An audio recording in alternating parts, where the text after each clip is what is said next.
এই যে লাইলাতুল বারাআত, এই লাইলাতুল বারাআতের ব্যাপারে একটা আমার কাছে আসার পর কই আচ্ছা লাইলাতুল বারাআত যে এটা ফজিলতের রাত এটা ঠিক না? আমি কই হ্যাঁ এটা ঠিক।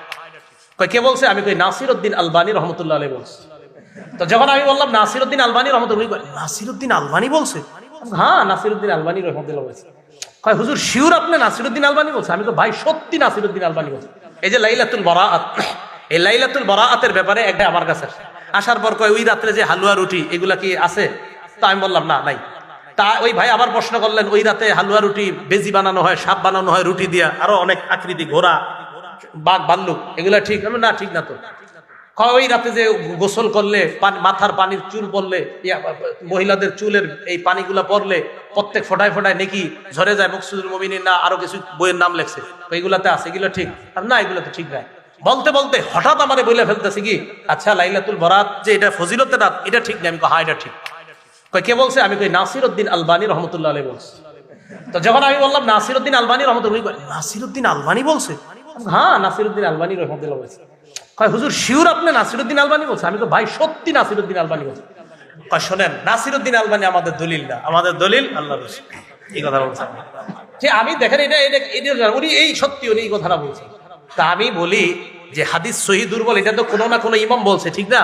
তাহলে এই ক্ষেত্রে তো ইমামদের কি আমরা মানি এটা সহি, এটা দুর্বল, এটা হাসান, এটা হাসান লি জাতি, এটা হাসান লি গায়রিহি, এটা মুনকাতি। এই হাদিসগুলো তো আমরা কোনো ইমামরাই ফলো করি। তো আমি বললাম সহি বলা দুর্বল বলার ক্ষেত্রে কি উনি ইমাম ফলো করেন না? হ্যাঁ করি তো, এটা আগে জিজ্ঞেস করে নিছি। তখন আমি বলছিলাম কি, তো সর্বপ্রথম নামটা বলছিল নাসিরউদ্দিন আলবানী রহমতুল্লাহ, আল্লাহ ওনার কবরকে জান্নাতের বাগান বানায় দেন, দোয়া করি আমরা। তো যাই হোক নাসিরউদ্দিন আলবানী রহমতুল্লাহ আলাই, আমি বললাম উনি তো বলছে যে লাইলাতুল বারাআতের ফজিলত সম্পর্কিত হাদিস উনি সহি বলছে, হাসানও বলছে কোনো কোনো জায়গায়, দুর্বল কোথাও বলে নাই উনি। তখন বলে কি আচ্ছা উনি কথা বলছে? আমি হ্যাঁ উনি তো বলছে এই কথা।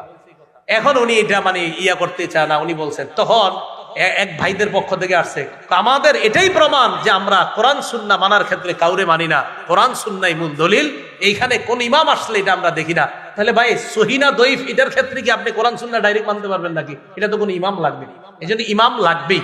ইমাম ছাড়া চলা এটা সহজ না, এটা আপনি পারবেনও না।